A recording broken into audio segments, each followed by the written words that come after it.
Ayo, siapa yang pernah mengalami nasib seperti ini? Nah, karena elko-nya jebol. Nah, ini. Untuk di bagian dalamnya, sahabat bisa perhatikan.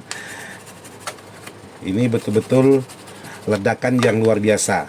Jadi manapun sahabat-sahabat membeli yang namanya power class H itu mahal, wajar karena tidak bisa menggunakan elko yang murah.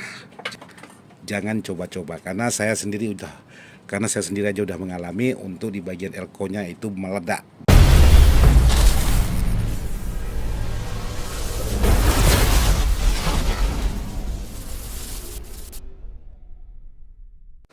Assalamualaikum warahmatullahi wabarakatuh. Buat sahabat-sahabat dimana saja berada, tanpa terkecuali yang tak bisa disebutkan satu persatu, khususnya sahabat-sahabat Ismail Dadang ataupun IDS Jalan-Jalan.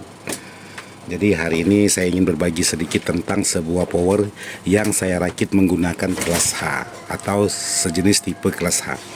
Jadi di sini sahabat-sahabat bisa perhatikan untuk semuanya sudah selesai. Tapi di sini mungkin sahabat-sahabat ada yang kurang tahu apa permasalahan sebuah power kelas H menggunakan elko seperti ini. Jadi di sini ingin saya jelaskan dengan sahabat-sahabat untuk di bagian voltnya dulu. Jadi di sini untuk di bagian voltase yang digunakan power ini seperti ini, yaitu 105 volt dan 52 volt,5 sama.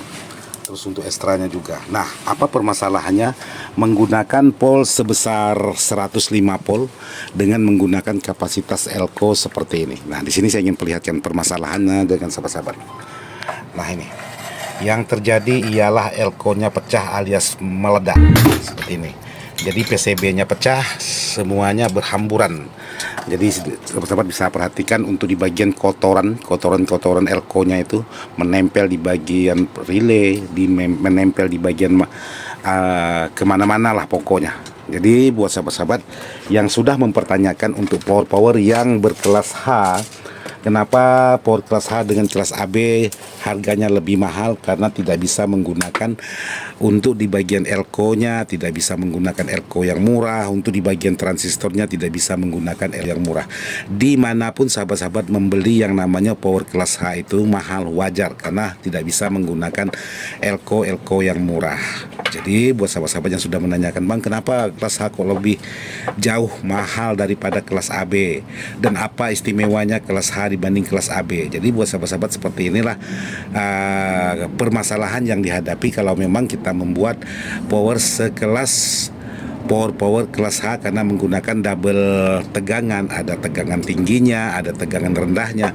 Nah, permasalahan untuk di bagian komponen tidak bisa menggunakan komponen seperti komponen yang di kelas AB. Kalau kelas AB oke aja, tidak masalah ini elko ini. Tapi untuk di power kelas H jangan coba-coba, karena saya sendiri aja udah mengalami untuk di bagian elko-nya itu meledak dan mengeluarkan api.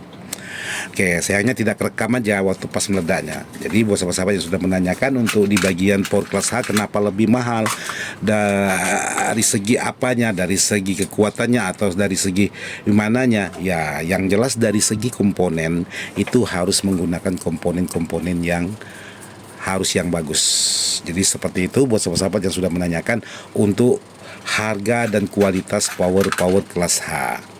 Oke, sekarang saya ingin membuatkan video melanjutkan untuk mengganti di bagian elko-nya, karena elko-nya sudah mau diganti juga karena cukup rawan menggunakan elko. Karena dari kemarin saya memang sudah memikirkan untuk di bagian elko ini mampu atau tidaknya bertahan dengan disuplai tegangan tinggi. Sekarang saya lanjut untuk penggantian di bagian elko-nya. Bisa sahabat perhatikan nanti seperti apa bekas pecahan elko-nya. Oke, jadi bos, sekarang lanjut pembongkaran untuk di bagian PSU-nya yang sudah hancur berantakan.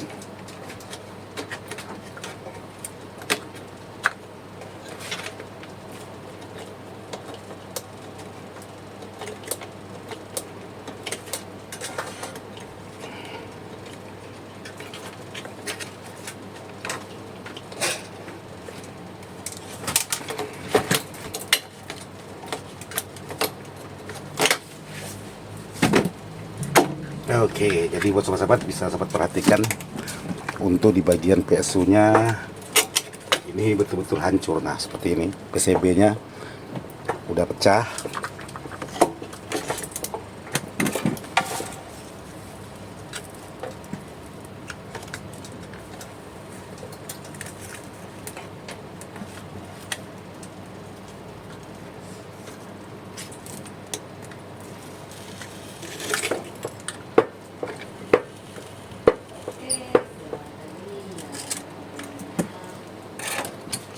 Oke, jadi bisa sahabat perhatikan untuk di bagian PCB-nya ini sudah hancur berantakan. Nah, seperti ini. Yo, siapa yang pernah mengalami nasib seperti ini? Nah, karena elko-nya jebol. Nah, ini jebolnya elko ini pas di depan orang yang punya power ini. Karena ini elko bawaan, memang bawaan dari power ini, karena ini bukan merakit baru, karena ini updatean atau power sudah jadi dibongkar ulang lagi. Jadi seperti ini nasibnya, hancur berantakan untuk di bagian PSU. Jadi buat sahabat-sahabat yang pernah mengalami hal seperti ini, atau hanya saya aja yang pernah mengalami seperti ini, karena saya untuk power di kelas H masih pemula atau orang barulah di kelas H. Jadi baru pertama kali juga saya mengalami hal seperti ini untuk di bagian elko-nya hancur berantakan seperti ini. Jadi jangan sampai sahabat-sahabat mengalami hal yang sama juga untuk di bagian PSU-nya berantakan. Jadi kesimpulan saya, untuk elko tersebut tidak mampu dihandle tegangan besar. Jadi kalau untuk kelas AB silakan, monggo sahabat hajar, karena di sini menggunakan 100 volt 10.000 mikro. Karena di sini ya mungkin teman-teman sebagian tahulah kualitas di bagian elko. Nah, sekarang untuk pengganti, di sini saya sudah membelikan penggantinya. Bentar dulu, saya lepaskan kabel dulu. Di sini saya sudah membelikan penggantinya. Loh, kok warnanya sama bang? Apakah elko yang sama? Iya, warnanya sama, tapi untuk mereknya beda, sahabat-sahabat. Jadi di sini saya menggunakan, mungkin sahabat-sahabat ada yang tahu juga dengan merek seperti ini. Mudah-mudahan jadi memang ada perbedaan warnanya. Seperti ini hampir sama, kalau di kamera hampir sama sahabat-sahabat. Cuman untuk merek itu beda. Jadi mohon saran dan infonya juga untuk kualitas elko sejenis ini, apakah untuk kelas H sudah cukup lumayan atau masih kurang untuk menghandle tegangan 105 volt dan 52 volt. Nah, ini seperti ini. Jadi ini PSU-nya sudah dibuat lengkap dengan substatnya seperti ini. Jadi dibuat menggunakan coretan tangan. Jadi di sini menggunakan dengan voltase sama 100 volt 10.000 mikrofarad. Nanti saya ingin coba seperti apa kemampuan untuk elko ini. Saya coba hajar juga, jangan sampai barang ini gagal di saat sudah diambil si pemiliknya. Saya berharap kalaupun power ini mau gagal masih di tempat saya. Jadi jangan sudah dipakai teman-teman kita yang punya power lalu ada masalah, ya itu yang kadang-kadang yang nggak dimaukan. Jadi sekarang saya ingin coba pasang, tapi sebelum dipasang harus dibersihkan dulu untuk di bagian dalam. Karena di bagian dalamnya ini alhamdulillah sahabat-sahabat, bisa sahabat perhatikan cemong-cemong.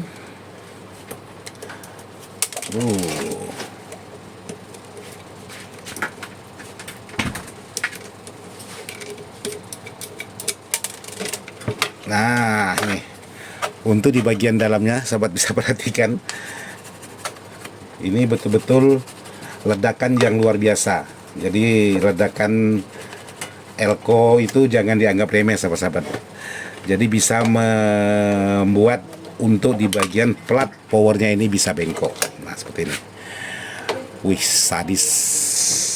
Oke, jadi saya naik dulu untuk membersihkan di bagian yang sudah cemot-cemot ini, karena nggak enak juga dilihat.